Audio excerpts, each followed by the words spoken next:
ụlọ nsọ gị Chukwu ka ị na-abata, bịakwute ya bịa zuru ike. Anya bịawa ịsọpụrụ gị ugbu a, bịakwute ya bịa zuru ike. Bịa o bịakwute ya, bịakwute ya, bịakwute ya bịa zuru ike. Bịa o bịakwute ya, bịa o bịakwute ya, bịakwute ya bịa zuru ike. Chukwu nna n'ụlọ gị ka ị na-akpọ gị, bịakwute ya bịa zuru ike. Otito na-adịrị gị mgbe niile, bịakwute ya bịa zuru ike. Bịa o bịakwute ya.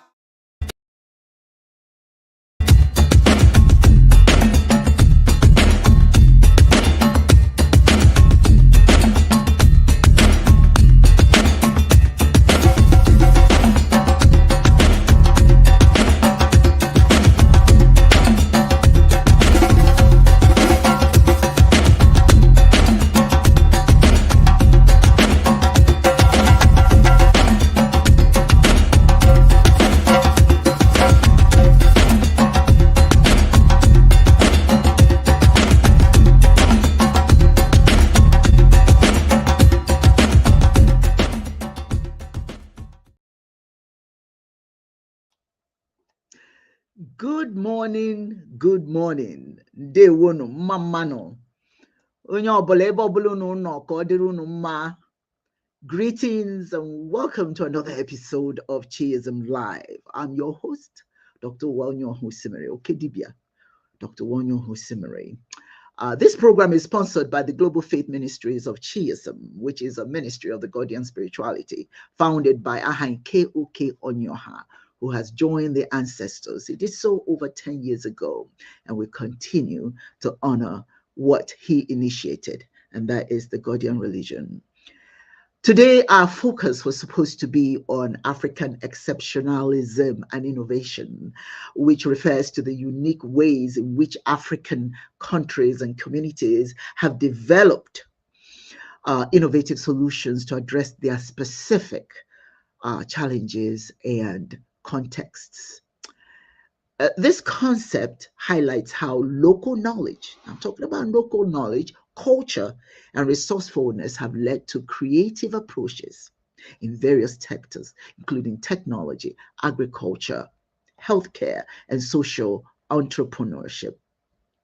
However, unfortunately, Dibia Yudi Onyoha is not able to be with us today for this discussion, but will join us next Sunday to have the conversation accordingly.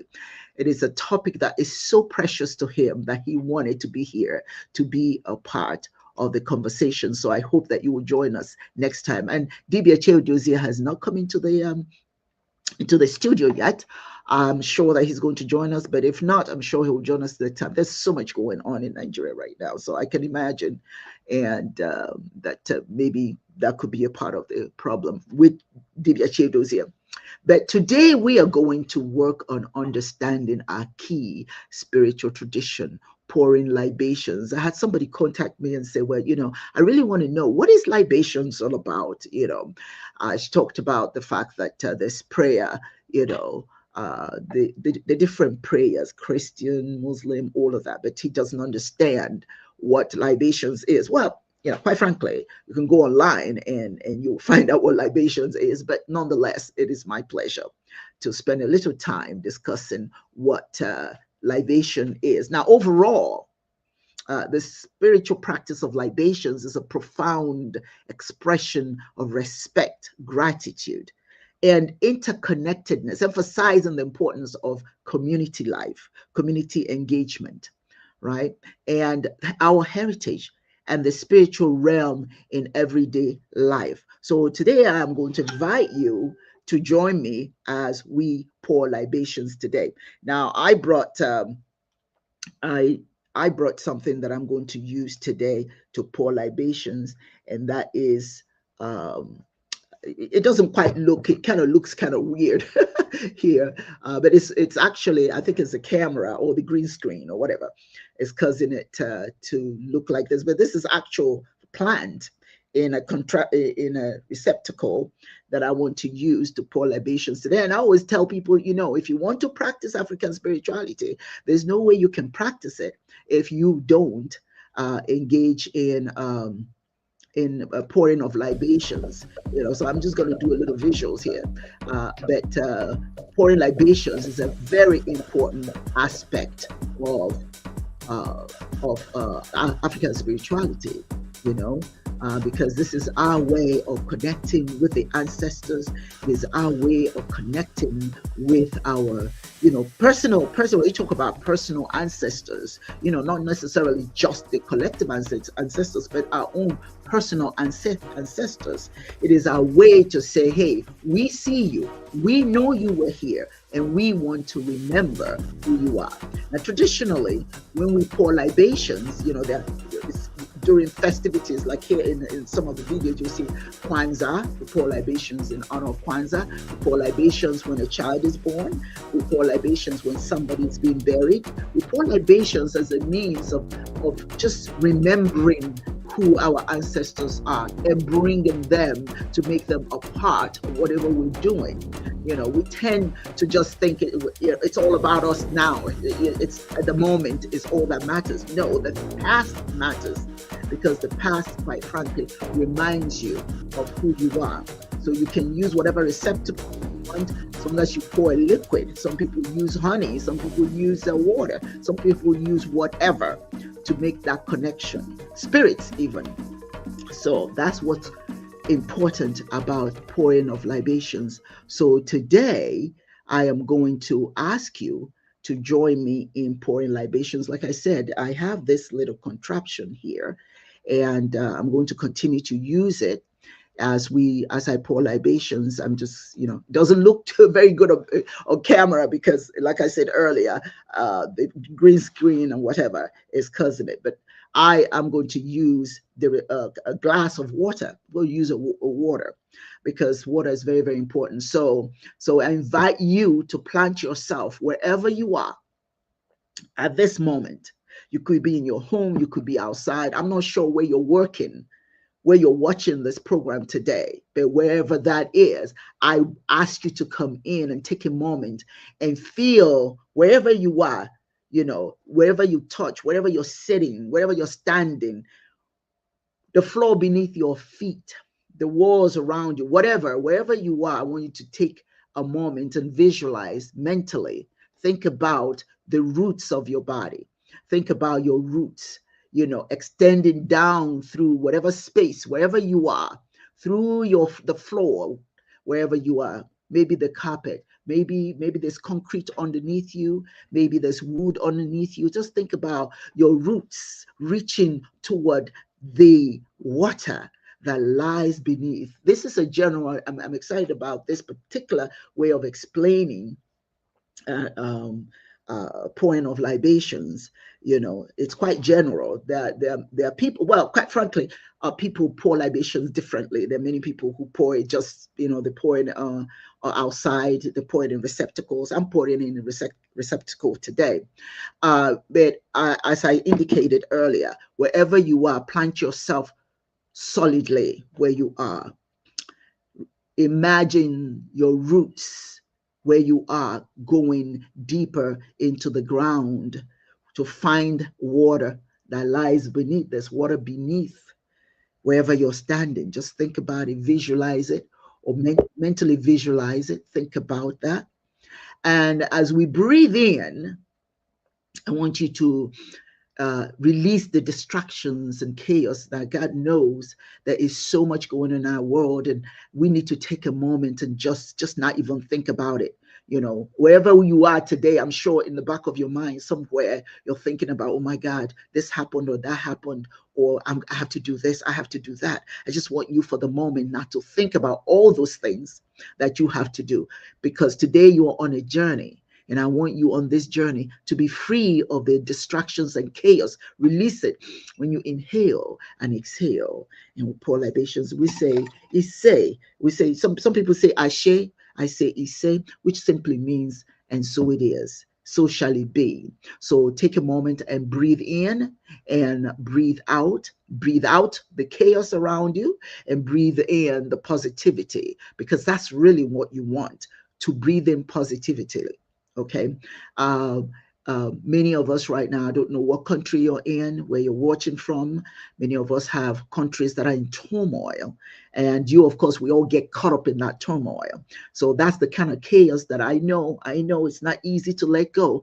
But at this moment, at this time, that you're planted, that your roots are going down to secure water, I ask you to just close your eyes, inhale and exhale, and just breathe in positivity and forget the chaos around you.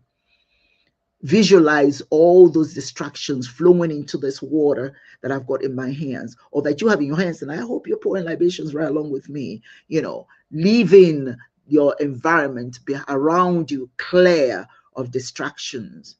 Okay, let all the negative things around you just flow into that water, and leave your space open so that you can see and feel and breathe nothing but goodness. This is important. Your openness, allowing your space to be open so that you can take a moment, just even if it's just one moment, and just feel free to breathe. Feel free from chaos, from confusion. Now when you inhale again, I want you to draw in the beauty and nourishment of Mini, the water, embracing the goodness around you, because believe it or not, there are some goodness around you. Look around wherever you are. Maybe you're in a quiet environment. Maybe there are some people walking around you. Look at the diversity of the people. Look at the ideas. Maybe you have some ideas, or maybe some have been shared with you. Think about the dreams that you have. Think about the dreams that other people have. We are surrounded by dreams. Think about it. And when you do that, you inhale that becomes a part of your existence for that moment. Goodness. So just like this water seeps through everything. Let that goodness seep into every aspect of your being. Let us allow the fluid water in our acceptance and understanding of the world that we're taught every day to hate each other. But let this water take away all the hatred, take away all the insanity of the world, and just allow you for the moment to just welcome in nothing but all the goodness that does exist in each other, in ourselves, in one another, in our mothers, in our fathers, in our brothers and our sisters, our neighbors. There's goodness in all of us. Let us pour libations and welcome all of that into our space. And so we say. Now, when I pour libation, for those of you who are just joining and you who don't know, it is a practice rooted in West African tradition. Don't forget that. Okay? As I said, it is a connection between us and those who have gone on before us, those who have gone on. But we are welcoming them into our space. As I pour libations with this water, I want you to acknowledge the ancestors. And I say, I want you to acknowledge those who did so much for us when we couldn't do it, those who wiped our tears, those who prepared our meals, the great-grandmothers, the great-grandfathers, those who believed in us when we were unsure of ourselves, those who lifted us up and placed us squarely on the ground, on our feet, those who are really the backbone that we have failed to acknowledge. But at this moment, I'm asking you to acknowledge them. And I say, I pour libations today, and I said, I cry out, okay, for all the sacrifices that they made on our behalf, all the support they gave us through their sacrifices. We pour libations wherever you are, whatever you're thinking, whatever, you may be going to work, you may be at a party, you may be I don't know where you are today, but we are preparing you today. I pour libations to prepare you with the idea that anything that you plan to do today can become a reality. Sometimes it just takes the vision. It just takes the knowledge, the acknowledgement. Yes, I want something bad enough. And you go after it with all of your capacity, because nothing happens unless you believe it. So we pour libations. We ask for your dreams to be realized. And it's not going to be realized if you don't believe it. Say. And some people say ashe, and that's perfectly okay. I want you to reflect on your life, what you're doing, whatever it is you're planning to do today. Is it a meaningful thing? Is it meaningful? What good is that going to bring to the world? Your activities today. You have to ask yourself, is it meaningful? Is it mindful? All the plans that you have today that you want to manifest into reality, you have to ask yourself, what is the purpose of it? What good is it going to do? What is good is it going to do for you? What good is it going to do for others? When you pour libations, you are asking the ancestors and Chineke to concur with your dreams and aspirations. But your dreams and aspirations must be meaningful, must be mindful. It must be helpful, not just for you, but for all the people that will come around you and all the people around you. You see, there's a practice that some communities, some cultures have when they pour libations. And I'm talking in terms of African cultures. When they pour libations and leave some water in the bottle or in the glass or whatever contraption you're using, because you're supposed to be able to save some water for people who come to your home to drink water, because water is so essential. So it's one of the ways, we have all different ways of welcoming people into our space. We have the okwanzu, the charger, but we also have water. And we consider it, and many people consider it rude when somebody comes to your space and you don't offer them water to drink. So as I have left a little water in this vessel, I'm going to use it another time to pour libations. I'm going to save it. It's a very clean water. Save it in the refrigerator in a bottle that I can offer. If it's gone, if I don't drink it up myself, I would certainly have water available for others, for people when they come to my home. Either offer them chalk or I offer them water to drink.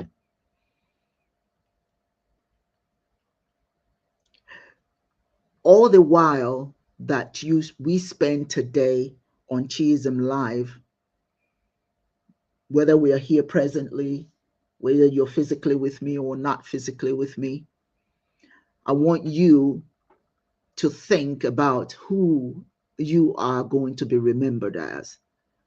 As we pour libations and remember our ancestors, you have to ask yourself, what is your legacy? Why would you be remembered? If people pour libations, would they feel good about calling your name? And if they're calling your name, for what legacy? What did you leave behind? Why are they giving you reverence? Why are they remembering you? What are you here to do in this world? Who are you? Why should I remember you? Why should anybody remember you? So each day you have to contemplate what your legacy would be, why people should remember you. And so I pour libations and I say, Ise, Ashe, and in whatever language you speak, whatever you use to say, and so it is, please use it at this time. And I want to thank you for joining me in this little journey as we pour libations and welcome the ancestors and welcome Chineke, the Most High, to be a part of this libation ceremony. Thank you for being with me. Thank you for being here with me. And I would like to welcome Dibia Chedosi, Dibia Ndewo. It's you and me today. Yes, so Ekenem. and the ancestors. Yes, so I enjoyed the libation Thank you. so much. Thank you. Thank you. Teaching us how to use the powers in the water element Yes. and how we can make water our friend because there's Yes. water everywhere in the Yes. air, underground, even in fire, Yes. there's water. Yes, yes, and it's so important. Today we were supposed to speak, and you hadn't come in. We were supposed to be speaking on African exceptionalism in innovation. UD wanted to be a part of that, you know. Okay. But he's sick, obviously. He's not able to join us today. So Dibia Chedozie, he's going to join us next week, and that will be our focus next week. But the focus today would be on what this tradition of pouring libations or prayer, even, how does that manifest in helping us to be good people? Why do I say that, Divya? I see a lot of people who they go to church or wherever it is they go, but then you can see sometimes I just go and sit in a coffee shop and I just watch the world go round, so to speak. I see people on going to work, I see people on, wherever they're going. But the one thing that I do see that I find very disturbing is those poor people, the homeless people that litter the streets. And I wonder, when people step over a homeless person, when people have nothing positive or kind to say to a homeless person, when people will see a thirsty homeless person and pour away their bottle of water.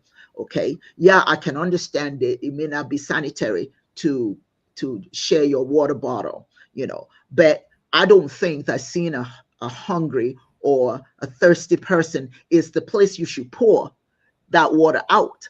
You know what I'm saying? Because it's almost like Sure. you're taunting them. It's not good. Mm. So I always wonder, Dibia, how is it that many of us pray and pray and pray, but when it comes to actually applying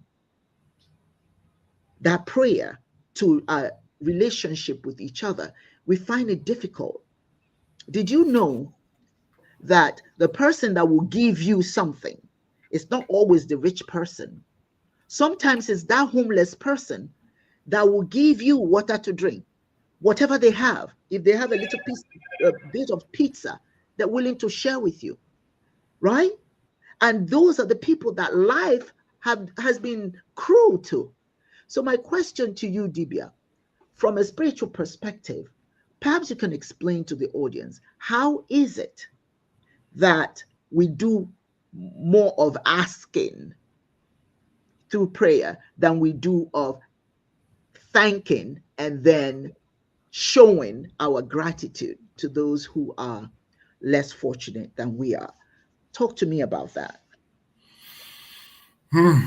It's a deep one, very deep, and it speaks to the question of humanism and what type of humanism, because the foundation of all we do, spirituality, religion, education, philosophy, engineering, government, democracy, monarchy, anything we do border uh, borders on humanity. Mm, So I would not say blatantly that spirituality entails humanity. I would say rather that we should make humanity the foundation of our spirituality, because there are other kinds of spirituality that are not anchored on the service to humanity, but in saprophytic and parasitic kind of relationship that promotes take, ask, but does not balance it out by thanking mm-hmm, and giving. mm-hmm, Um,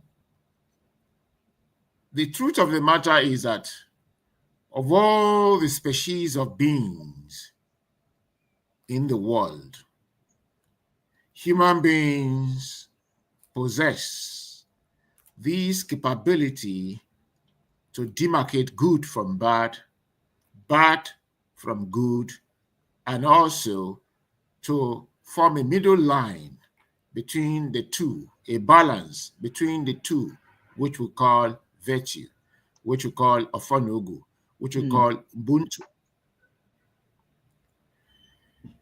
Now, the ability to create balance, it's what makes spirituality humanism. Because if you can create balance between good and evil, you can never wish good away. You can never wish bad away, evil away. You can never. The best you can do is that you decide that of all the evils in the world, you are here to create a balance. You are here to act positively and affect human beings positively. To make human beings discover the humanity in them, the conscience in them, and to strive towards achieving their various destinies with a sense of communalism, with a sense of solidarity, with a sense of togetherness. Now, the problem is that in our today world, we are driven more by the instinct for self-preservation, and that is being heightened by capitalism. Because the whole thing about capitalism, the hallmark of capitalism is that everything is driven towards utility. And that utility is that how do we know that spirituality is good? Spirituality is good if we can prosper materially. Materially, there you go. That's right. And very soon we begin to make a demarcation between the rich and the poor, the have and the have not, the superior and the inferior. And once that divide sets in, there is no longer humanism. And any spirituality we practice will be lopsided, will be one-sided. It will not lead to harmony, rather it will lead to division, bifurcation. So let me just submit it at that point for now. Yeah, thank you so much for that. I find that there's so much emphasis placed on, listen, if you want to know God, you've got to know God my way. Sure. Okay. So there's no emphasis on, yes, this is the spiritual foundation for you to relate with other people. Okay. For you to be kind to other people. Your spirituality has to be demonstrated. Don't tell me about God. Show me.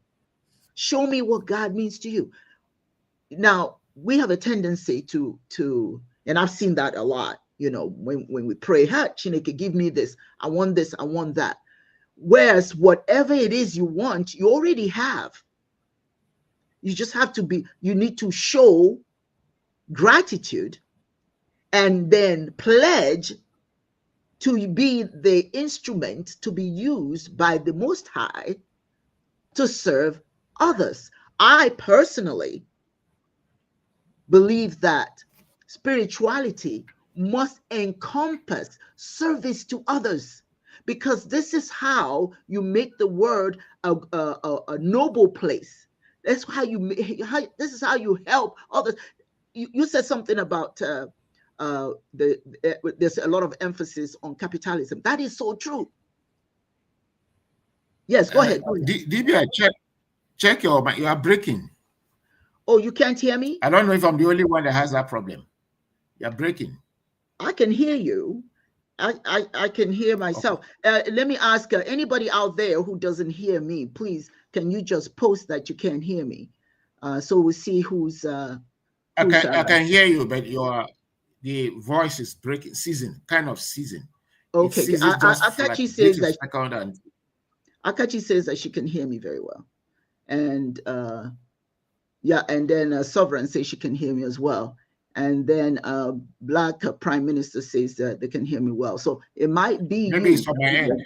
It might be your end. So what I was saying is, all religions should teach, or spirituality or whatever should teach their adherents, all right, to practice what they preach, not come to church to pray and ask for more, but to pray, to ask for the divine to show us how to apply what we've learned to humanity.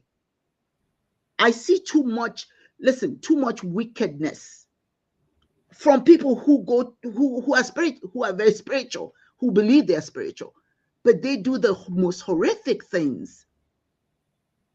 There's no compassion. There's no desire to do for others. It's me, myself, my aunt, me, myself, and my family. Listen, your family doesn't the community make. The happier the community, the happier you are. You see, I want to talk about Ibrahim Traore. I really want to. If any one of you don't know about this gentleman, you should. Why is everybody talking about Ibrahim Traore? He's Muslim. But all those aspects of Islam, he's using it. He's applying it to the welfare of his community. And quite frankly, the only way he himself can be whole, can be protected, is if his community is happy. I grant you, if your community is not happy, they don't care what happens to you. They will help you get eliminated. But what he's doing is he's applying everything. If you don't know about, he is a test case of the highest level of spiritual practice. And what I mean, it's not necessarily that Islam is the highest level. No, I'm saying that he's using what he has learned, aspects of what he's learned, he's applying it. He's building hospitals, he's building the roads, he's not making any excuses. He says, we can, yes, we can. We got what we need. That's what people don't understand. It's not about asking God for anything. It's about using what you already have. You prayed and prayed and prayed. It's been given to you. Now you have to apply it. They're not going to World Bank and asking for money. They have people in the streets using their hands. He has infused in their minds that this is up to you. All that prayer, you've got to apply now. The reason why people love him, some hate him because he's toppling the apple cart. But people love him because of the love that he has for his people. This is what makes us spiritual, is that we see others. I see you. I see your pain. And I have to be honest with you. I love to watch some of these videos where some of these content creators, some of them do it for the purpose of, getting notoriety, but some of them actually do it. But at least the point of the matter is they're doing something to help people. Where you see people who are being ignored, people who are struggling. The other day, I was watching a woman whose leg was cut off, whose foot was cut off because she was she was in an accident, right? And she's there feeding four girls. The father had left her because she has a stump. He left her with five girls to raise. And she's walking in the street carrying water with that stump to feed these little girls, because the man said that, I don't want girls, I want sons. And are you a good example as a son? Whose son are you that you walk away from a woman whose foot is cut and you leave her to raise your four girls? And I bet you he will go on Sundays, he will go to church. But this content creator found this woman. Not only did he find her, give her food, take her to her house, got her children enrolled in school. That's a man practicing spirituality. Many of us think the more money we have in the bank, That means that we're spiritual, that God is blessing us. God is trying to say, okay, I'm going to give you some of this good stuff. I'm going to give you some of this wealth. But you have to share it, because that's how it comes back. DB, are you okay with us? Are of you course, with I am. You see what I'm saying? So I let everybody know, when you want to practice spirituality, ask yourself, who have I helped today? Who benefited from my existence, from my prayer? I don't know about you, DB, and I don't know about you guys out there. When I pray, I am not praying for God to give me anything. I'm praying for God, Chineke, to show me how I can be an instrument that will help somebody else. I can never stand anybody telling me that they are hungry. I can't. I cannot eat any food knowing somebody is hungry. What am I going to church for? Who am I praying to? If I can help, that's the thing. Some people may not have it to help. But if you do have it to help, that is your spirituality. Don't tell me about Chineke if you can't show me. So right now, I always encourage people, when you can, every morning, pour libations, because libations reminds you. It reminds you that you have a responsibility for your community, because it's part of community, it's a part of communal living.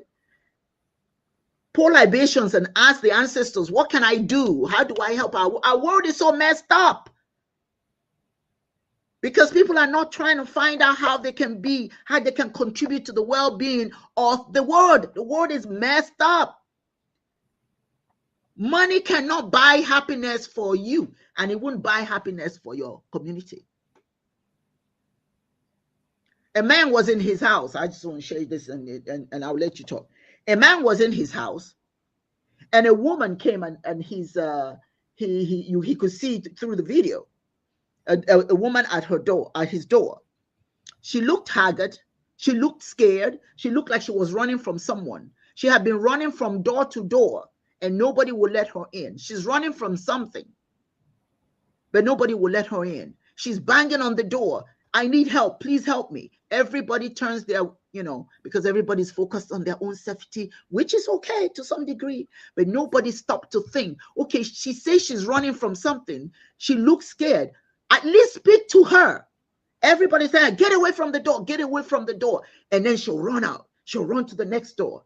Till finally, this man in his home opened the door. Was it wise? Perhaps not. But his spirit told him that somebody was in need. He opened the door and he asked him. He said, what is it? What do you want? He says, I'm being chased by a man. There's somebody chasing me. He said, come in here. Now, he had like a foyer where there's a door between the front door and inside of the house. So he allowed her to come to just there and close the door. And sure enough, some man ran past looking for her. Who that man was, who knows? Could have killed her. But the man at that moment, the spirit told him that he should protect this woman. That's your spirituality in action. When you see somebody in need and you take action, that's spirituality. Spirituality is not about, who I go to church with. Spirituality is not about how many people in my church. Did you get the message after you prayed? What was the message? What are you supposed to take into the world? What good are you supposed to do out there? Not just for your pocket, not just for your bank account. What is it that your prayer wants you to do? And that is to help others. To me, this is how I get my blessing. If I help others somehow, I don't know how, but whatever I give out gets replenished. Chidozie, your thoughts? Yeah, I like to start from that point of doing your prayers, pouring your libation. Why libation? Because if we say libation, most people in the contemporary world who are Christians and Muslims will look down at that practice as being pagan. as being something practiced by heathens. But who cares? Who cares what they think? Who cares? The important thing is, what do you think? What is that doing for you? That's exactly what I'm going. That's exactly what I'm going to say now. Because libation is to show that you are not the only one in the world. Libation is that libation comes from the culture of Ofonogu, Ubuntu, that talks about existence being between myself, other members of the society, and the environment. For us, humanity is what we call spirituality is not just myself and the people. It's myself, the people, and the environment. Yes. Because if we understand what spirituality is, we must know that the elements are in harmony with us when we are in harmony with others. And so, the principle of libation, Ubuntu, is that I am because we are because I am. And because we are together, we will not only uplift ourselves, we will also live in empathy and care, love with ourselves, within ourselves, and the entire environment. The four elements that we see visibly. That's water, aka air, ore, earth, afo, and then of course fire, nkwo. And then we learn how to treat the earth as a mother. And when we have this concept of motherhood, we now know that we can't run away from virtue. We can't run away from humanism. We can't run away from creating a life of balance. That I am not alone in the world. Somadina, it's not only me. It's a life of solidarity. Yes. And so the thing about communalism is that it is a practice, a philosophy, a spirituality of moderation. It allows individualism, but in a moderated way. It does not allow for extreme individualism.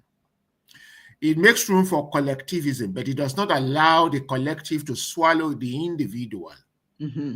So it's a practice of moderated individualism and moderated communalism. The collective that protects the individual that strengthens the collective.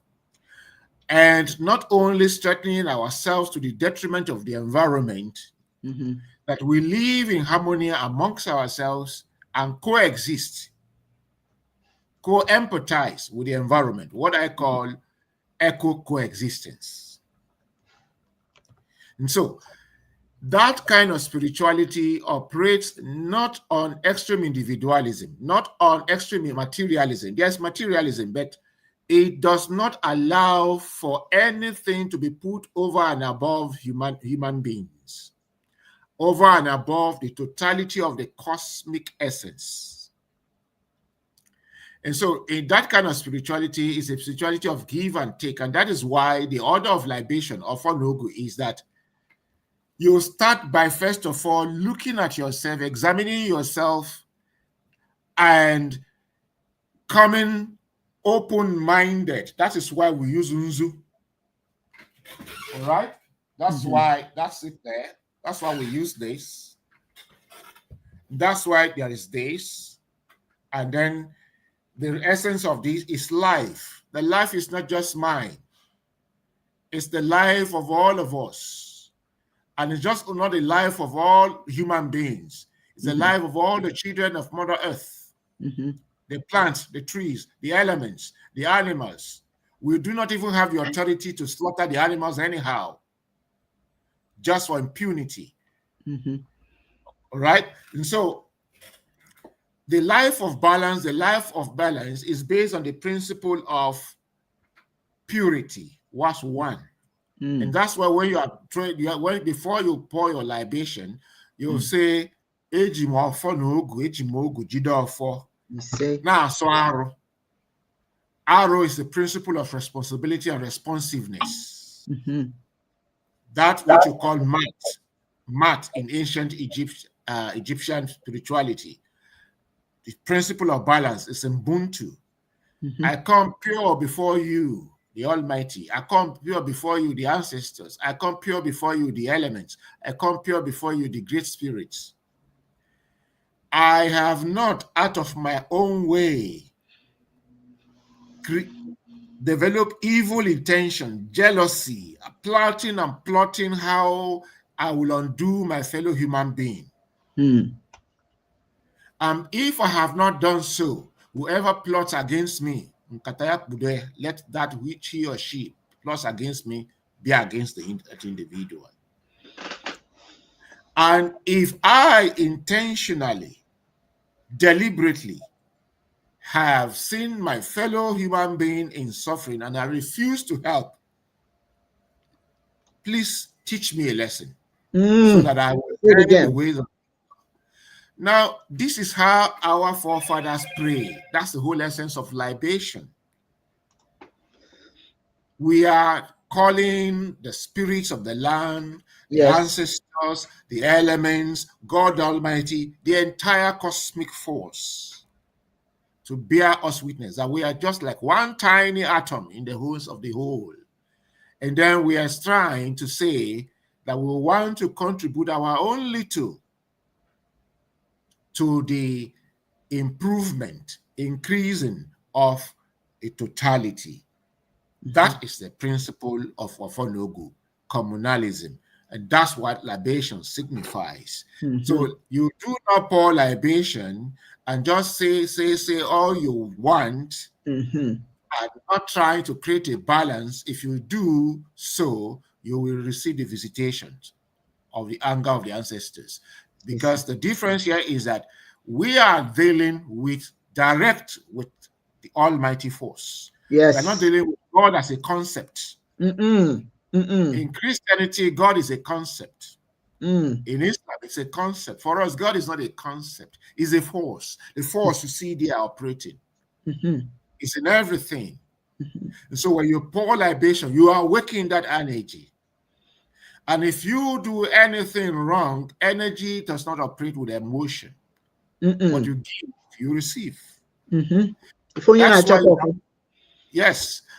you have to step with care. And so the operating principle, another operating principle is that with purity you come before the element, before the totality of the cosmos. Then the operating philosophy is syncretism. Syncretism is not about tolerance. I can tolerate Dibia. Maybe I don't like her face, but let me just tolerate her. But when she's talking, I just smile, yes. And so everything flies, nothing enters my ear about her. That is tolerance. Syncretism is about understanding her, participating with her, involving with her. Okay, yes, I want this spiritual African chiism. What is it? I want to understand it. I want to participate in it.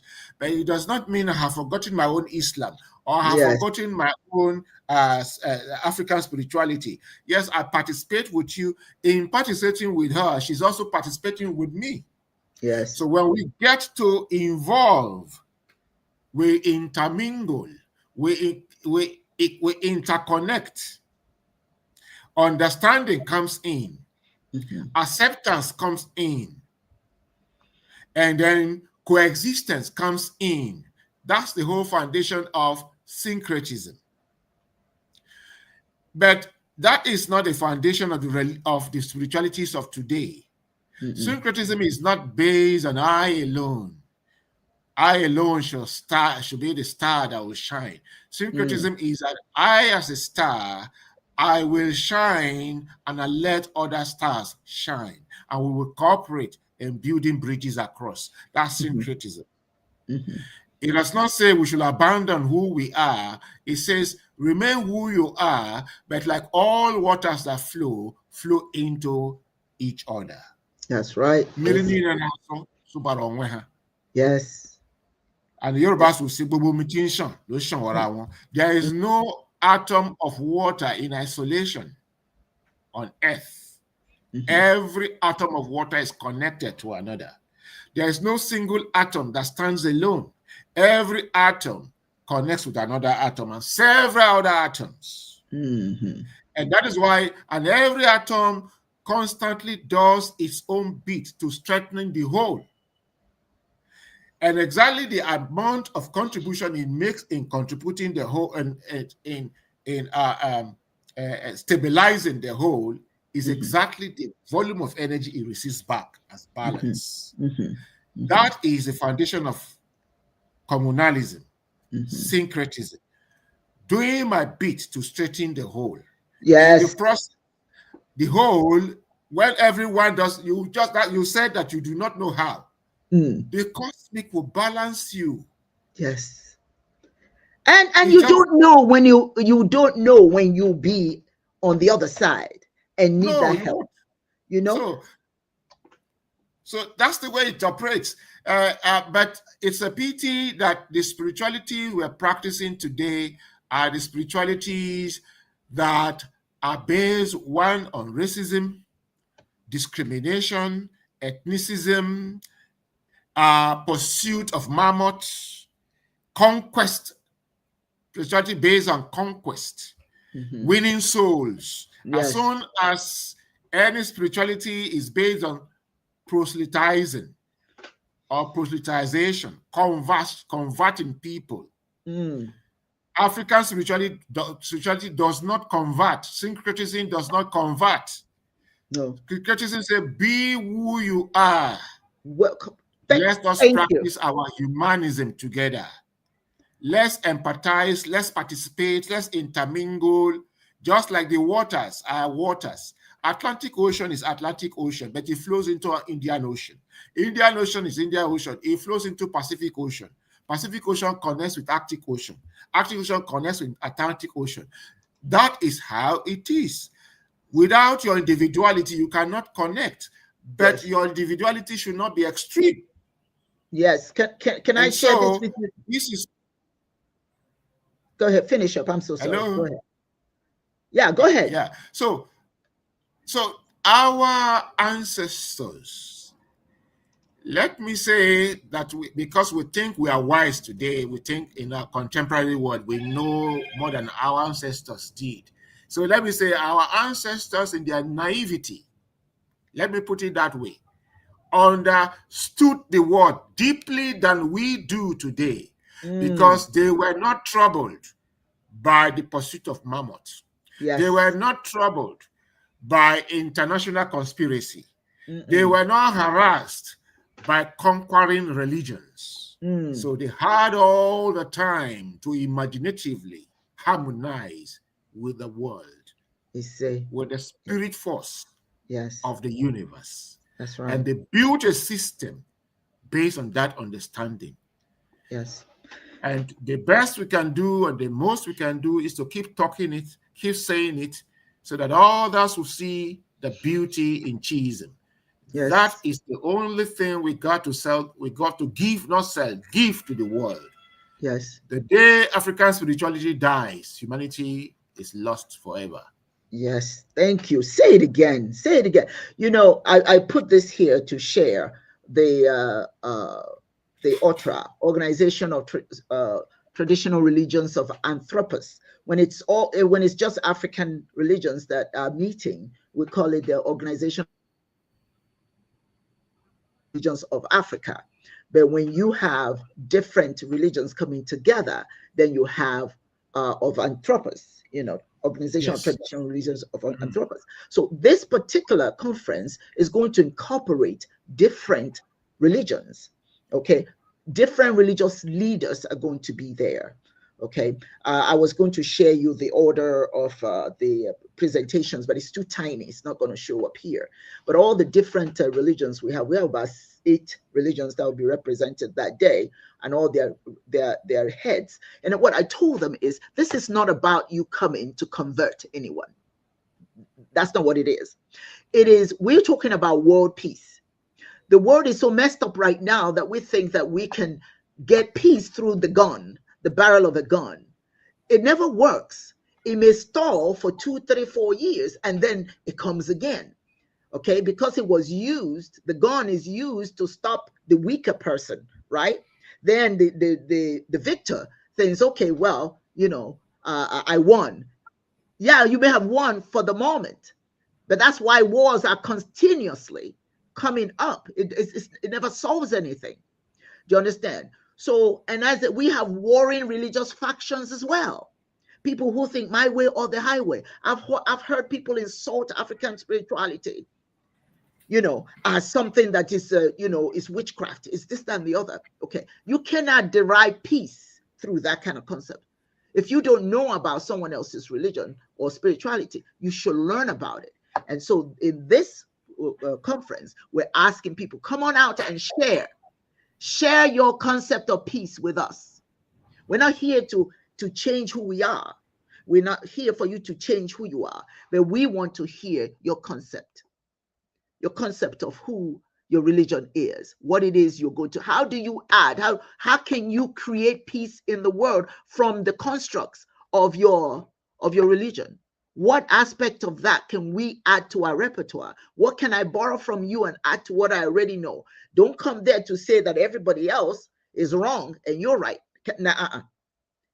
Everybody's going to share what they bring to the table. But this is an opportunity, and somebody contacted me. He was very, very grateful. He said, I'm so happy that you have brought out, you're bringing African spirituality, different African religions. We got Ifa will be there. Okay, we have Vodou will be there. We have Rastafarian will be there. We have Chiism, Ghanaian religion will be there. These are the African religions, and there's another one I don't want to say because I haven't confirmed it. Then we have Christianity. Then we have all the other world religions. Okay, those who show up. But you can, all you can do is invite. Okay, and then hope they come. If they don't, whoever is there is who Chineke wants to be there. Okay, but the whole idea is that, when people say spirituality is love, no. Love and compassion are two different things. Your religion should teach you about compassion. Love is a personal. It involves more than compassion because it deals with even sexual desires. It deals with, love for one particular person or something like that. That's what love is. It encompasses a whole lot more. But compassion is what your religion should show you. Compassion to see the pain, the suffering of another and see what you can do to alleviate that suffering.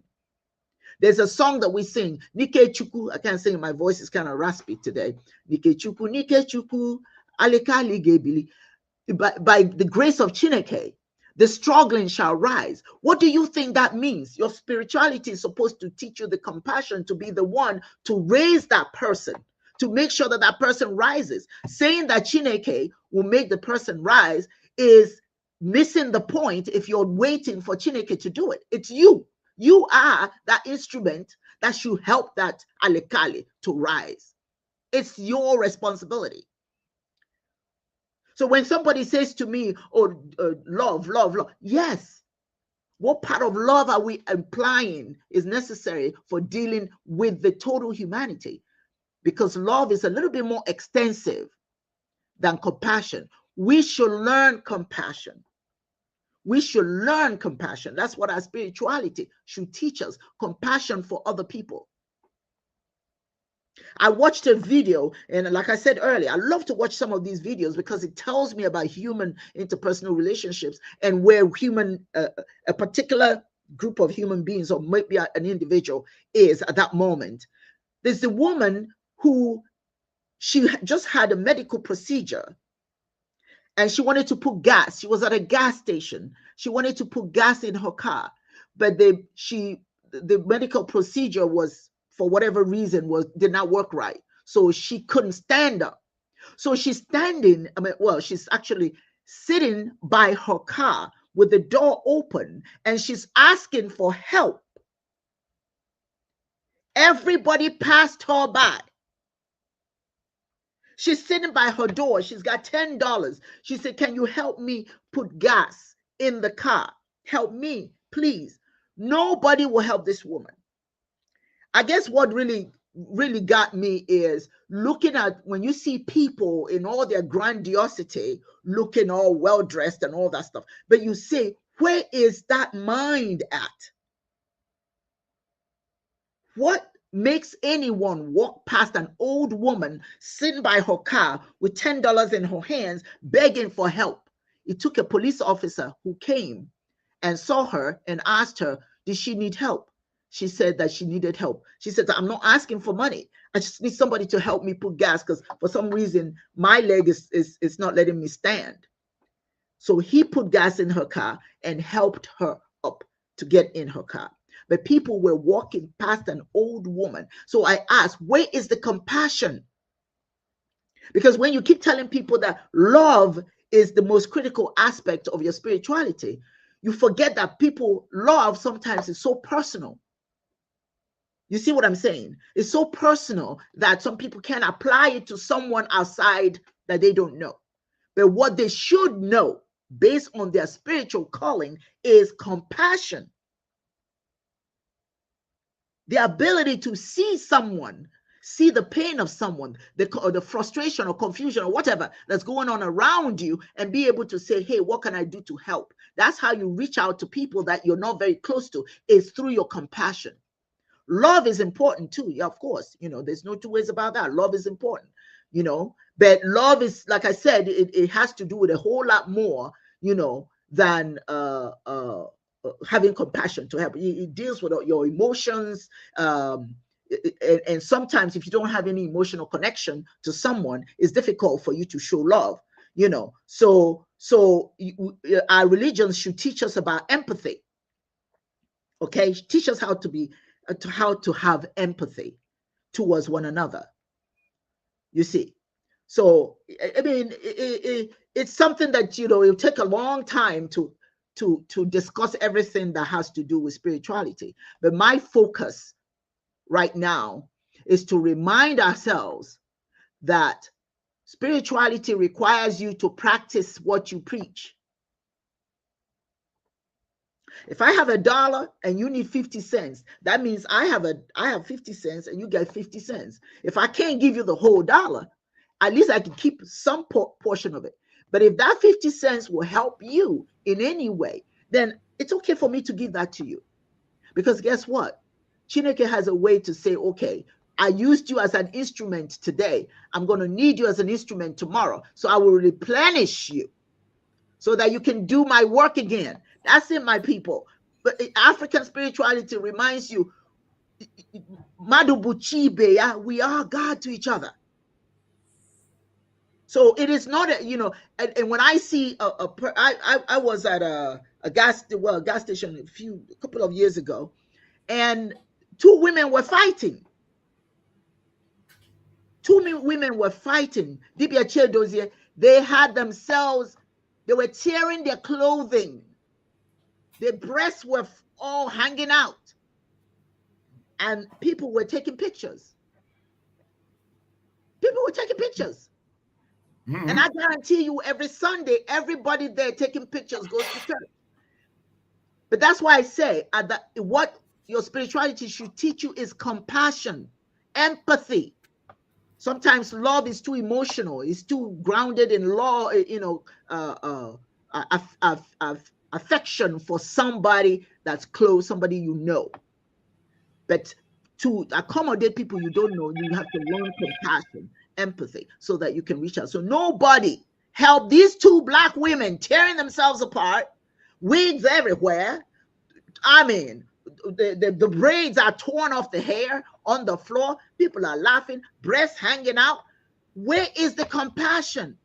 Where's the empathy? These people that are fighting, they are in turmoil at that moment. They're not doing what they're doing for your entertainment. They're doing what they're doing because they are in turmoil.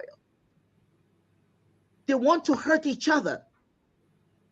But nobody paused to think about what they were going through. Instead, everybody was taking pictures, to see who get the best angle. Ooh, look at her. Ooh, And they were getting a thrill from people hurting each other.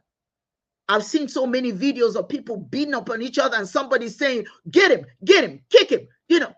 But the person you're saying to kick, the person that's being kicked is going through, excuse the expression, hell. They're hurting. They're being hurt. They're being injured. But you yourself, you don't want to be the one to fight, but you're telling the person who's fighting, get him, kick him, tear you fit, get him. For what? For your enjoyment. So one of the things that religions have failed to do is to teach empathy and compassion. So we, at Chiism, we're reminding you that is what your spirituality is about. Love a person that's dear to you with all your joy, with all you've got. Be kind to somebody you love, that you care about. Be kind to that somebody. It's okay, you know? But you understand that love goes beyond people who apply love. Usually they apply it to people they know, but I'm trying to get you to do something different, you know, to be interested in the well-being of another, not somebody who's just close to you, but somebody another. That's why we say Madu Buchibeya. We're good to each other. Seek the happiness of the other people. That's what compassion does. It's a component of love, yes, but compassion is more geared towards being interested in the well-being of others, people near you, but not people necessarily close to you, but people surrounding you. And that's why every time I talk about Ibrahim Traore, I love that man with a passion, because what he's doing is showing us what it is to care, to have compassion. The man is building houses for teachers, giving teachers $50,000, bringing up teachers who ordinarily don't have houses, because he knows that if you do right by the teachers, they'll do right by the kids, and the kids are the future of the country. No excuses. Yes, we can do all of this together. We can care about each other. It's not about going to church. It's not about all of that. That's an exercise in foolishness. Somebody asked me to come to their church and I did. Okay, fine. So I went, because I'm always very curious to know what's going on. And I wasn't hearing, I was just hearing about what the Lord said. But did you get the message? How are you using what the Lord said to help human beings? Because you walk out of there and step over a homeless man laying on the floor sick. Look at what they're doing in Washington. I don't want to call names, but my God, all those people you go to Washington today, nobody in the streets. Where did they go? Where did people go? People who end up homeless are not bad people. Circumstances make them such. If you can help them, help them. But to say that they're an eyesore, and you collect them and throw away their stuff and then just take them, God knows where. People are trying to figure out, where are these people being taken to? These are human beings. That's when you lack compassion, when you lack empathy. You see another human being, not as a human being, but somebody in your way that need to get out, because you just want to see goodies. You want to see good stuff. You don't want to know what role you can play to make the world a better place, so that you can see good stuff. All of us who are here today, we need to ask ourselves, what have I done recently that I can say made a difference in somebody's life? You don't have to be rich. You don't have to give people a ton of money. You can be the source and the reason for somebody to even just have water to drink. If you see a homeless man even just talk to him or her. Acknowledge that they are human, because a lot of the homeless people, they tell you in a heartbeat, people look at us like we're trash, like we're dirt. They put shame in us. They make us feel ashamed. And then some of these people are people who had stuff in their lives. Some of them were people. They were human beings, if I may use that expression. These were people who had jobs. They lost their jobs. Who had homes. This gentleman got a divorce from his wife, and his wife got everything, and they kicked him out of the house. but he had just gotten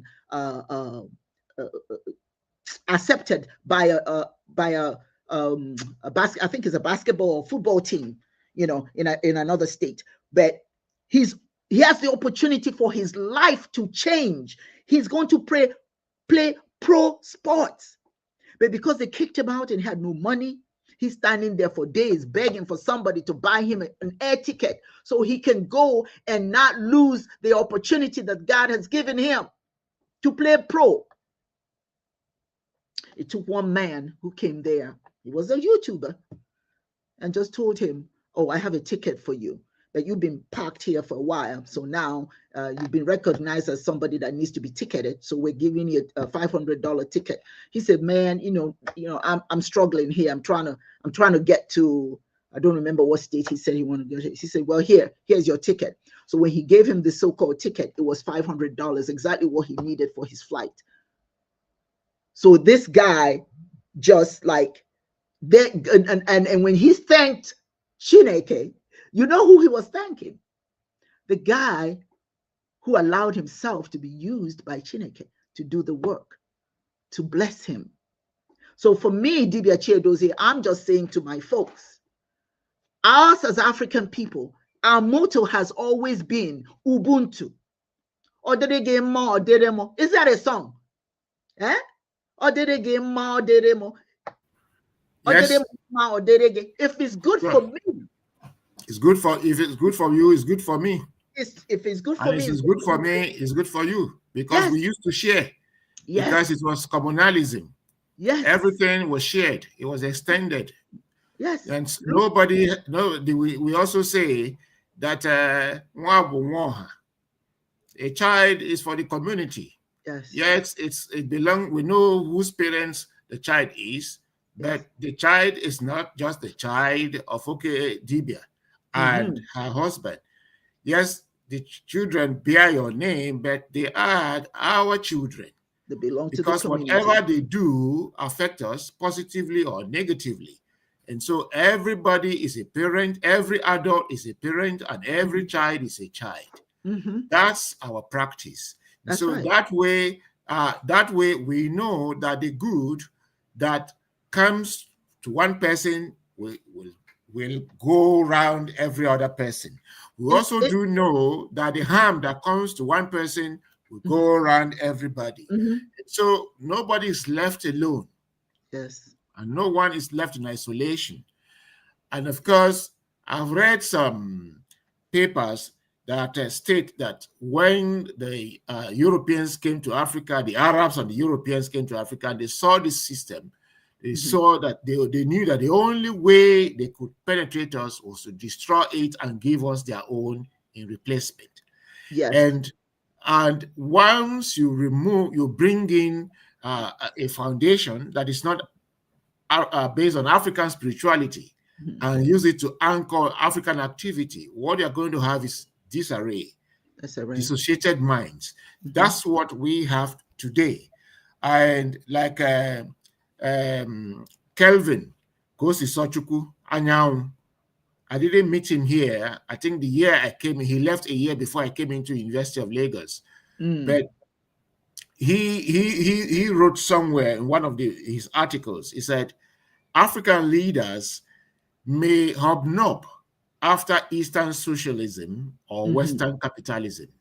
They do so in vain. They will not be able to organize African communities, African countries on those principles, because capitalism has not been able to resolve the problem of extreme individualism. Why Eastern socialism has not been able to resolve the problem of extreme collectivism, we call communism. And that's because if you look at the ontology of both the Arabs and Marxism and capitalism, the foundation is that the two principal entities that make society, male and female, you can reduce it to one. You can prioritize the male over the female, or you can prioritize the female over the male. And so it's always winner takes all and loser loses all. Mm-hmm. There is no balance. Mm-hmm. But it wasn't like that in traditional Africa. The woman remains a woman, the man remains a man. And it is there. If you go, even they themselves, they see it there, but they cannot understand it. If you go to church, if you go to mosque, you see two pillars. These two pillars never come together. The two pillars are there to perform their roles. It is in performing their function that the church, the mosque, the shrine stands. And so, in the family, woman will impart female values, and the man will impart male values. Both of them will work hand in hand. None must try to suppress the role of the other or subsume the role of the other under another. Once you do so, there will be no communalism. Because the thing about communalism is that it is the two pillars that can never be reduced to one. You cannot reduce the female to the male. You cannot reduce the male to the female. And that is why in traditional Africa, there was no divorce. There was separation. But the man will still care for the woman, and the woman will still take care of her children. Because they know the role of motherhood and the role of fatherhood to the upbringing of the children. They knew that. The state cannot play that role. That's why Africans will adopt the child with the mother. You don't adopt the child and leave the mother. Because no other mother can take care of a child more than that particular mother that bore the child. Mm-hmm. If something happens that a woman is not around, then another woman can now play the role of mother.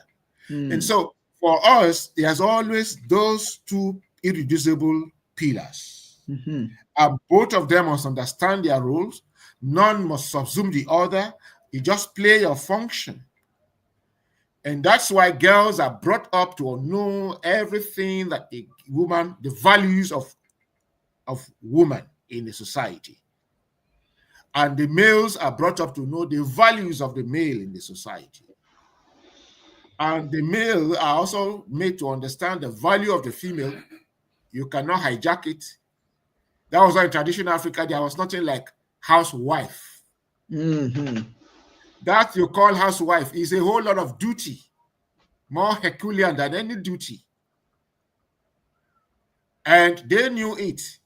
And so society was organized in such a way that upbringing of the child is not sole duty of the female or a sole duty of the male. There's always this cooperation between the right hand and the left hand and the right hand. It's not a question of do not allow the right hand to know what the left hand does and don't allow the left hand to know what the right hand does. It's that the right hand and the left hand must work together for there to be smooth running of affairs in the family, in the community, in the country. That's our philosophy. And so our philosophy, there was love, but it's not love based on agape. It's not love based on philia or eros. Those two sides were not silenced. They were made private. The question of how I love my husband, I love my wife, I love my girlfriend, I love my boyfriend is private. But even as private, there were general communal rules that you must not trespass. You cannot just see a median and approach her direct. You must find somebody close to her to go and talk to her. And if you want to marry, it is not the person that they want to marry, the female that wants to marry, that goes to talk. It is her people. Same for the man. They know the reason why they say so. The reason why they say so is if nanya ya bagenanya ucha poor. Once you are in love, you don't see properly anymore. So you allow those who can see properly to do the evaluation. And that's why once there's a tie, it was difficult for the tie to break. Because a lot of investigation, a lot of evaluation have gone into it. Yes. And what we are asking to do today, you have to investigate if someone is a sickle cell, has a sickle cell anemia. If somebody, they did all that in the past, they did it. And they did all that. And it does not mean that those who had it did not have they did not take care of them. They took care of them. They knew how to pair them.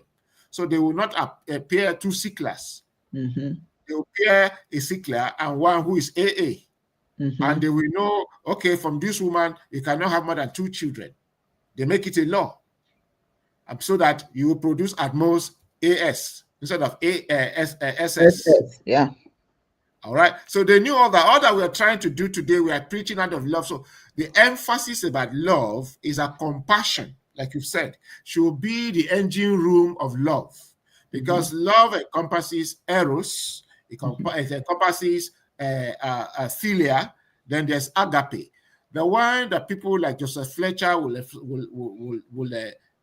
propagate, promote is agape. And agape is the compassion there, is the empathy, is the care, and it's loving without any restriction. Loving your neighbor for loving sake, without any, and it has to be consistent.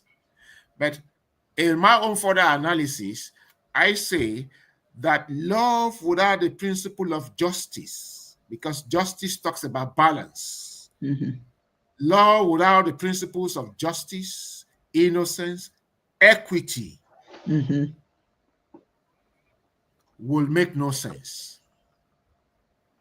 Because unbalanced mercy is also injustice and is no love.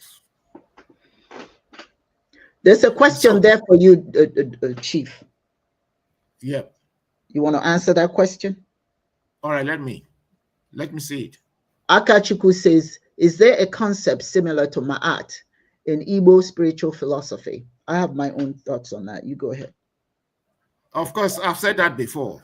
The Ma'at in Igbo spirituality is Ofonogu, Ogunofo, which we spoke about, was it last year or 2 years ago on this program. And Ofo is not just about the symbol. Yes. We said that if you look at the symbol of Ofo, you see segmentation. This segmentation is talking about regulation. That's the whole essence of using the staff that has this segmentation. It's talking about life in phases. You see it in the age grade system.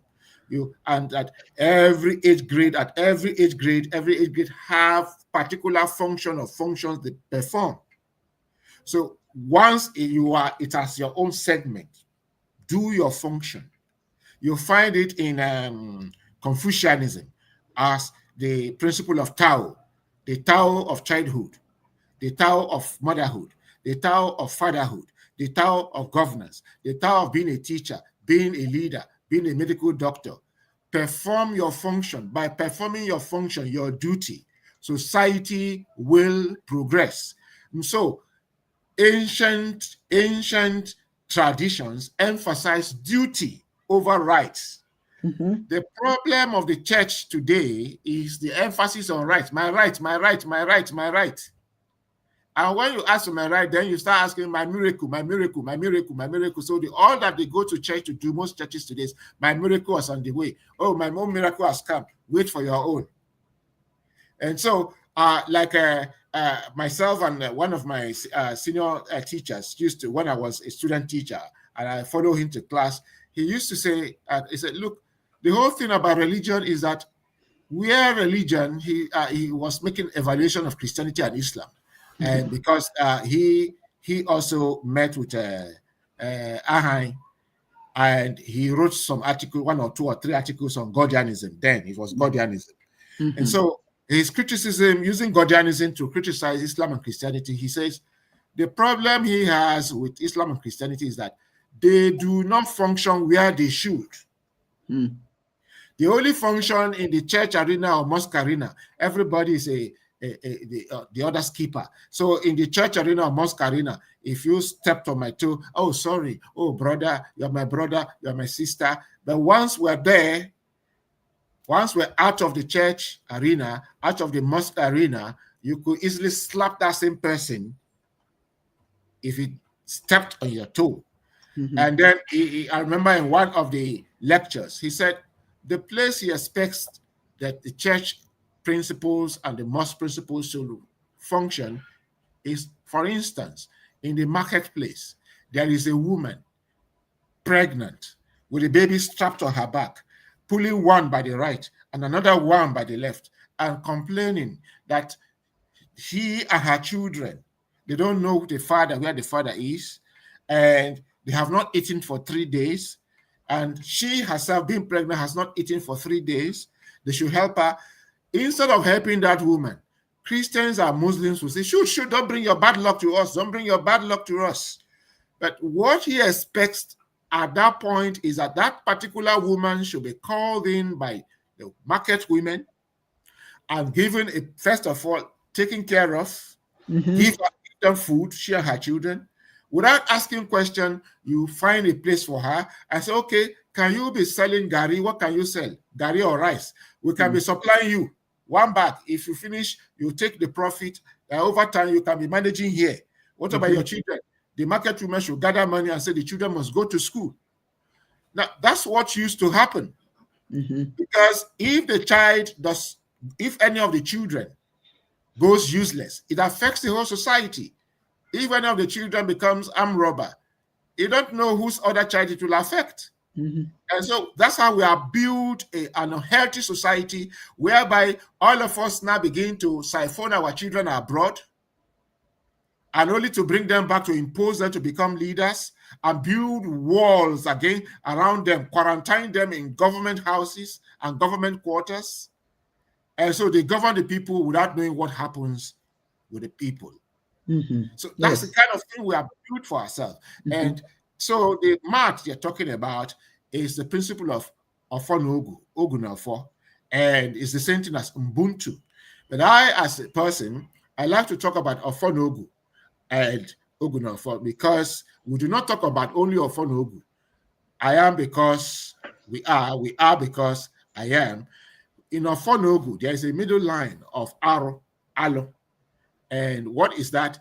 The abominations and taboos against the land and against your fellow human being that you must not infringe upon.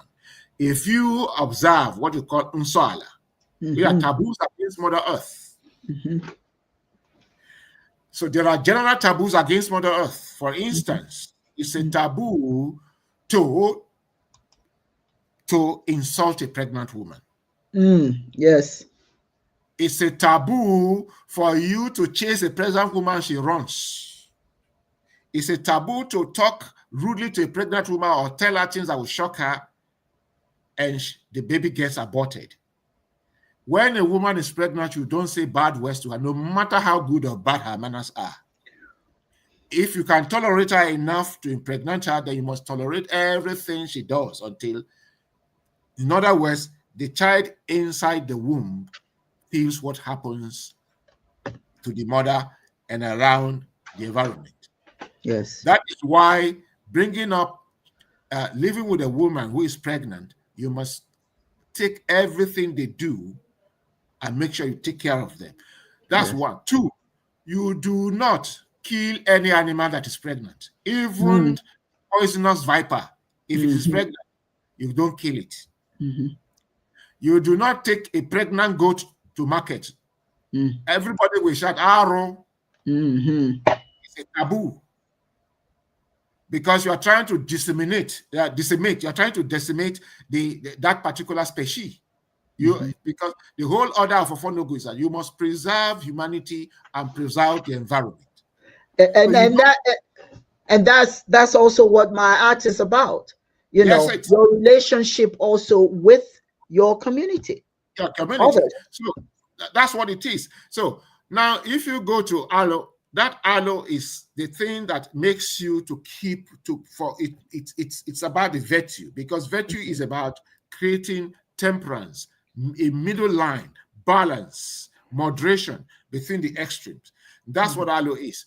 But beyond that, how do you avoid alo?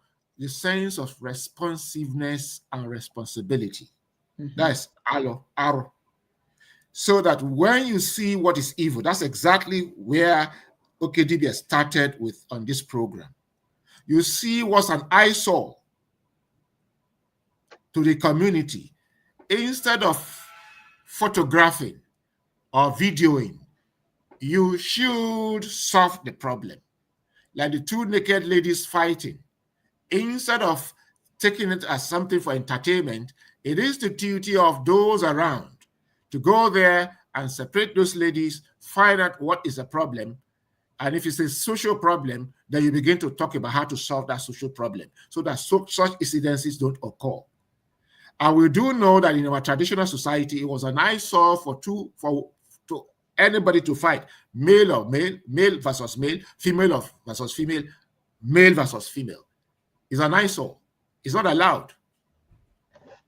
There are quarters for you to go and make report. Yes.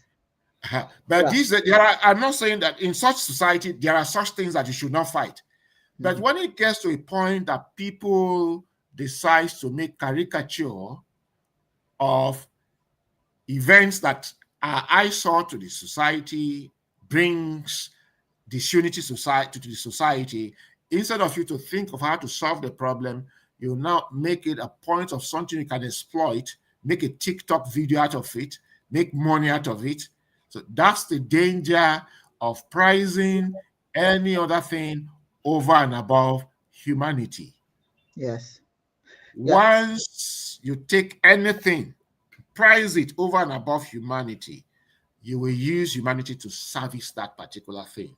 That's the problem of the world today. Today, in forefront is money. In forefront is pursuit of recognition, personalism, prestige, vainglory. And so people will prefer to use $1 billion to buy one diamond necklace while several other people perish in hunger. Are hungry. And that's one of the things that I just want people to understand the importance of compassion as an element of your spirituality. Now, I just want to say something about what the question that Ma'at did, Kachinike asked, and you answered it very well.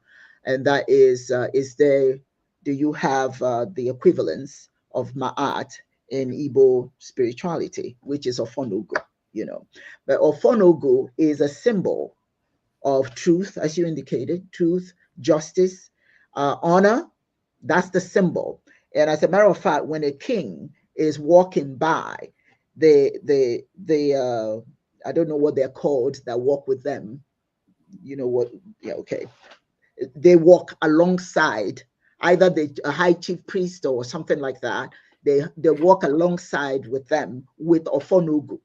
Okay, and that is just to remind us, the community, that whatever this king or priest is saying is based on honor, truth, and justice. And that's what you should expect from him.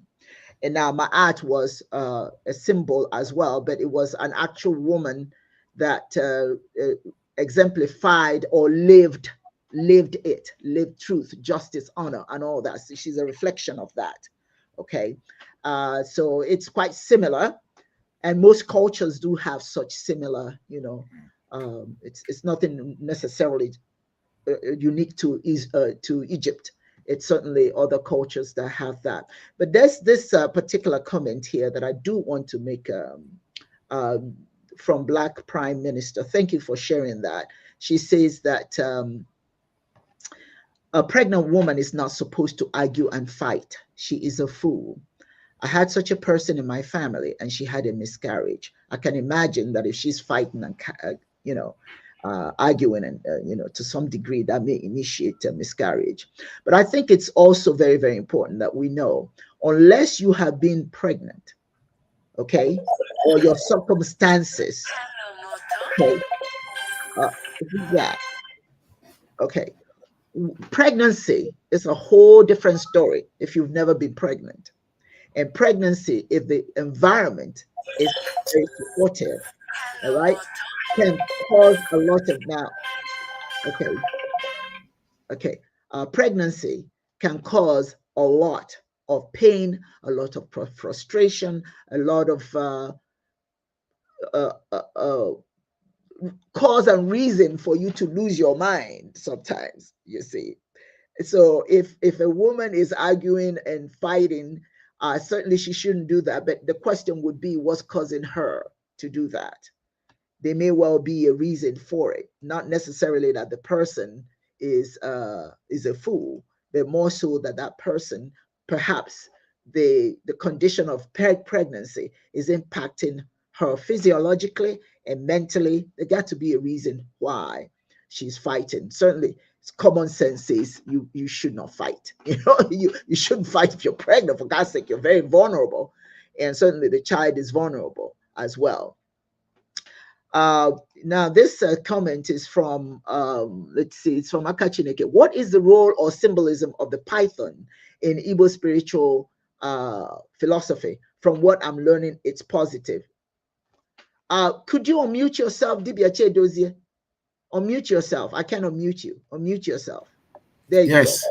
Yeah, because you're very much, I want you to share your thoughts on the symbolism, the role of the symbolism of the python in Igbo spiritual philosophy. Ike, from what, this is from Akachi, it's positive. It is. Yes, sure. The python is an animal well respected in Igbo spirituality because it's actually the totem for Eke. And the Eke is the first day of the week in Igbo calendar. It's the first day, and it's that particular day of Eke is derived from Eke Keruwa, because it says the Igbo theodicy says it's on the Eke day that Okike, creation, happened. And Keowa, Uwadinangugu, on the ma the Janime Gabasia. So on the K day, the creator created the universe, and it became a package, a bundle that only those with the inner eye would pierce into it to decipher, to design what is in there and how we should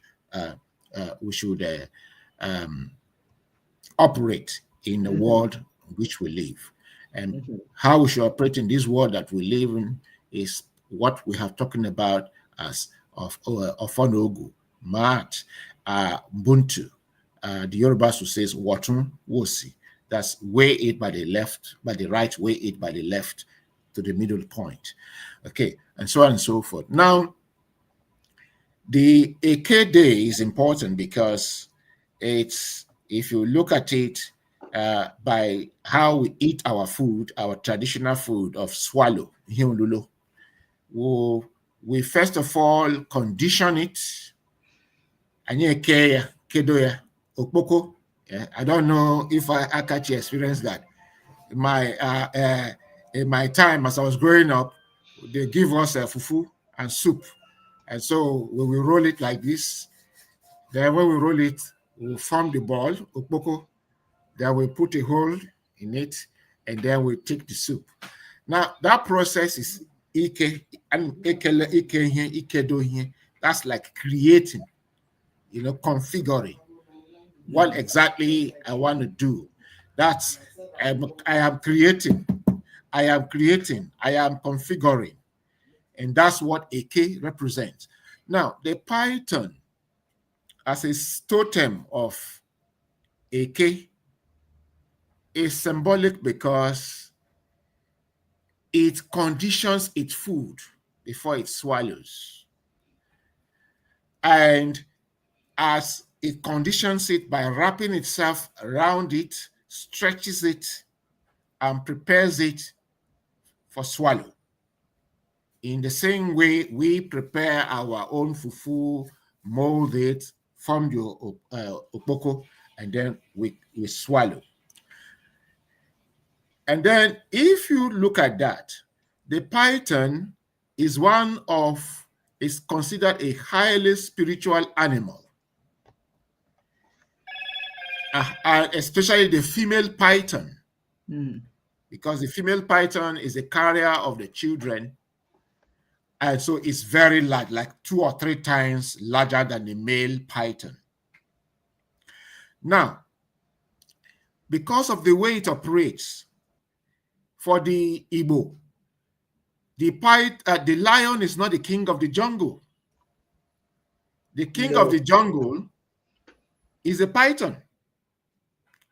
Because the Igbo Dibias knew that if the lion, Odum, forgets itself in the jungle, once the python wraps itself against the lion cannot free itself. And so the python is one of the rival symbols of Ekpe. Ekpe is a study of animals, predators who hunt alone. And in this line of the predators, the python is the greatest of them all. And in that characteristics, you have Odumodu, leopard. He hunts alone.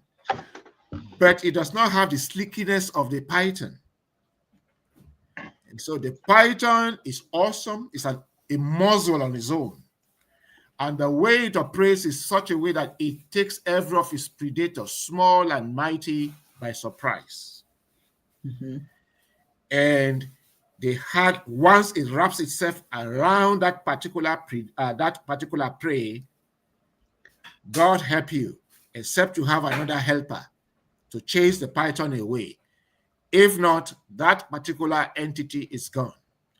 Now, most communities in Igbo land take the python as a totem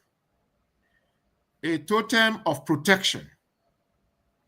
And most of the deities in Igbo land that are female use the python as a totem of protection. And they have understanding with that particular totem. That is why if you go to societies that respect the python, it hurts nobody. Here in University of Lagos, we're by the lagoon, and somebody had told me in private that we have nothing less than 100 anacondas around, but they have a way of spiritually regulating them so that they don't trouble nobody. And so, but the law is that once a particular animal is taken as totem, the people don't kill it and the animal doesn't hurt them. So that's the understanding that people have with pythons in some communities.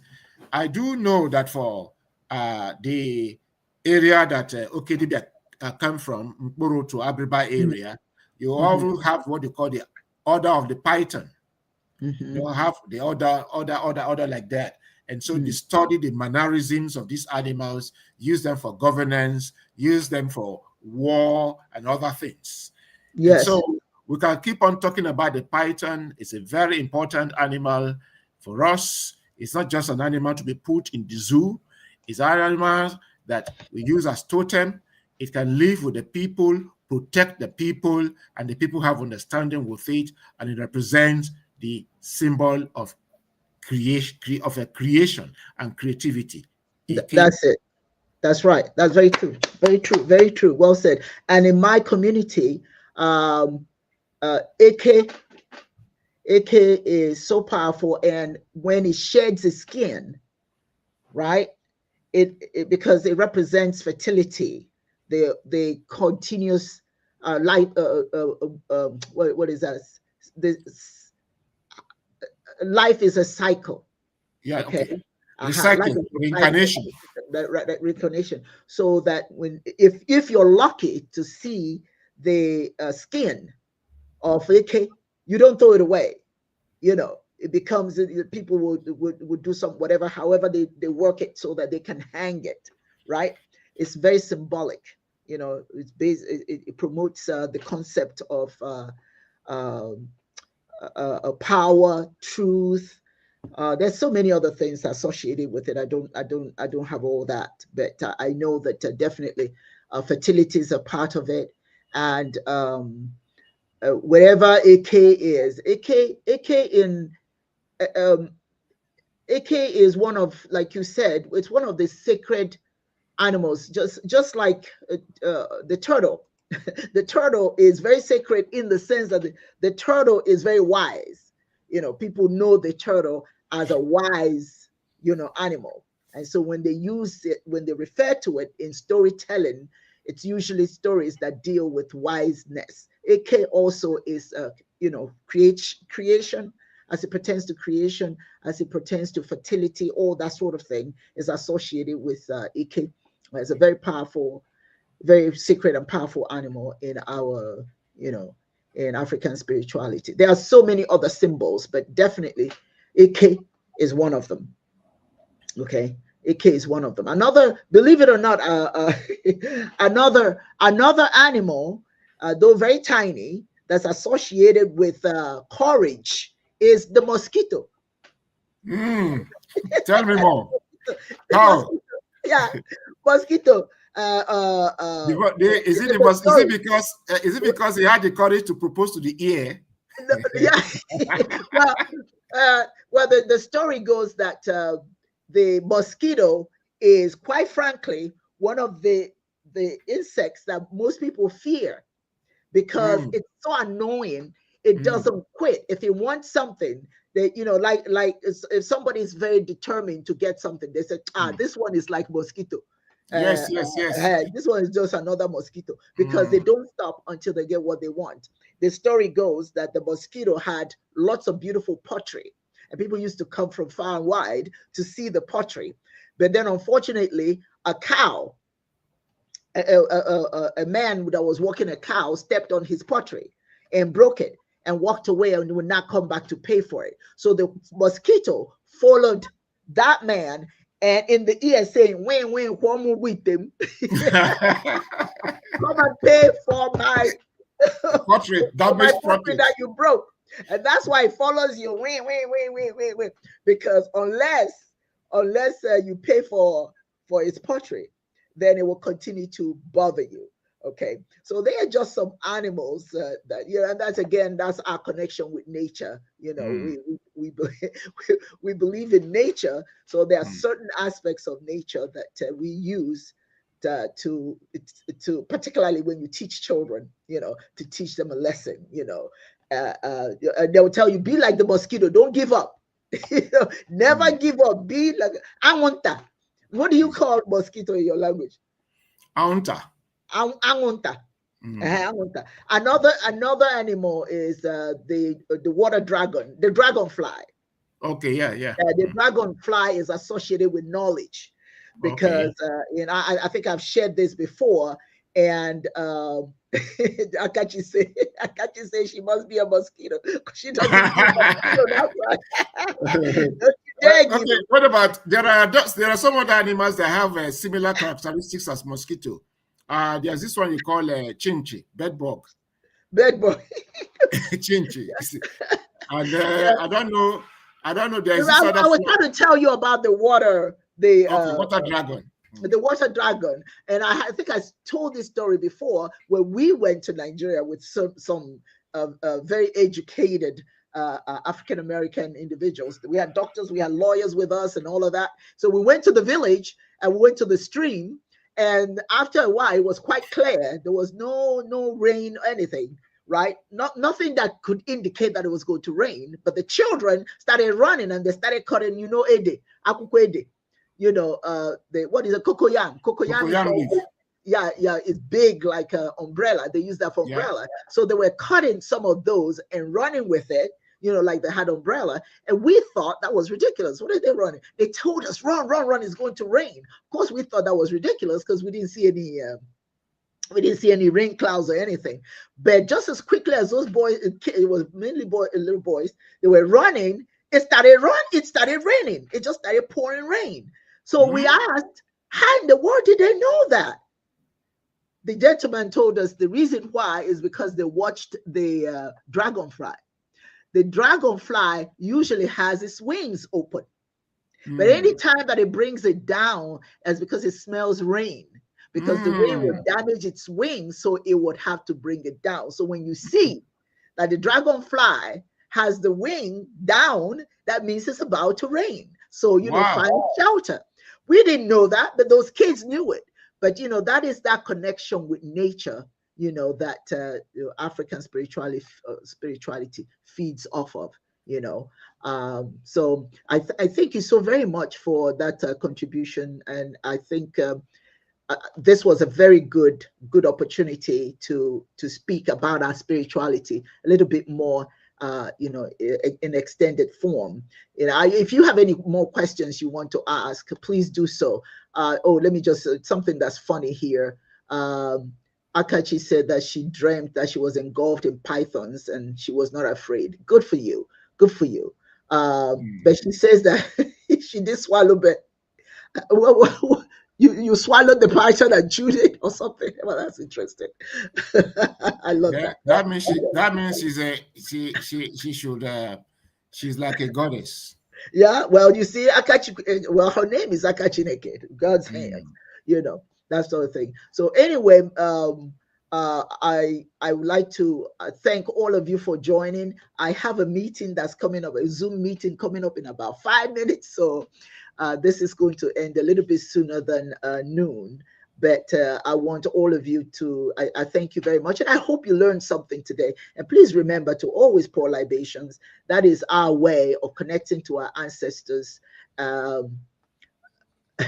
That's our way of connecting to our ancestors, and we should make it a practice. Don't talk about it, be about it. If you don't pour, I shared with you how you pour libations. Do it outside, do it indoors. If you've got plants in the house, pour the libations in a contraption that maybe just that has flowers in it, or on earth. Or you don't necessarily have to use water if you don't want to, but you can use water, or you can use honey. Some people use honey. I love using honey, but anything that you can use as that you can pour in honor of the ancestors do. But make it a practice. Make it a practice. And most importantly, remember, it is not about asking Chineke for what you want, because the day that you were born, you were given, you for the most part got everything you need. Well, most of it, to make you a constructive human being. But your parents, of course, helped you and learn how to walk and this and that and all the things that parents do, you see.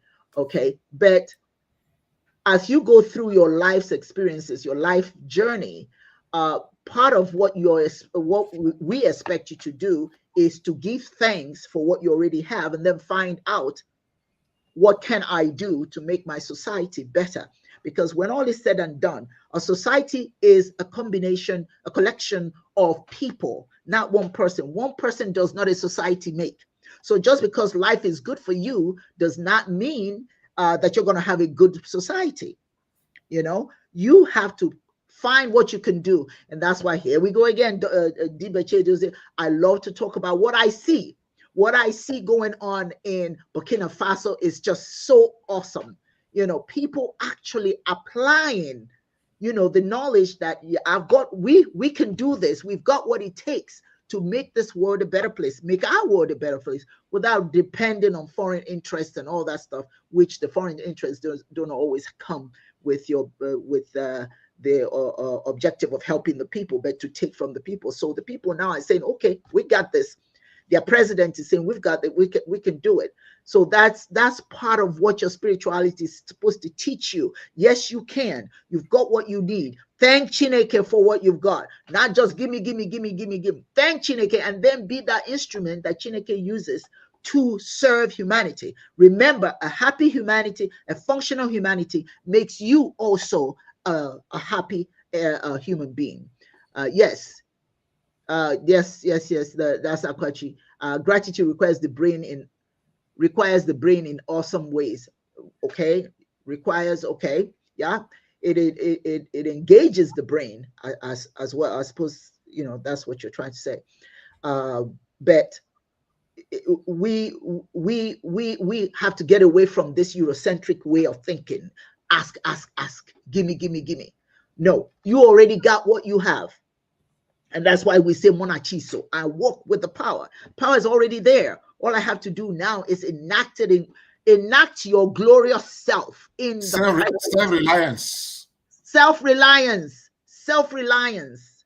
Self-reliance. Yes, you can. And if you can do it, think about the other person who maybe is struggling and use your compassion, okay, your empathy to help others to rise with you. Oh, Bishia. Yeah. Ngam uka wuru. Oka gula akpahala.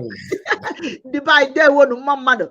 My Yes, people, thank you. This was a wonderful, wonderful show today. Thank you for all your comments. Thank you for joining us today, and I really look forward to that. Before we leave, I have just a few more minutes. I just want to acknowledge our founder for 1 second.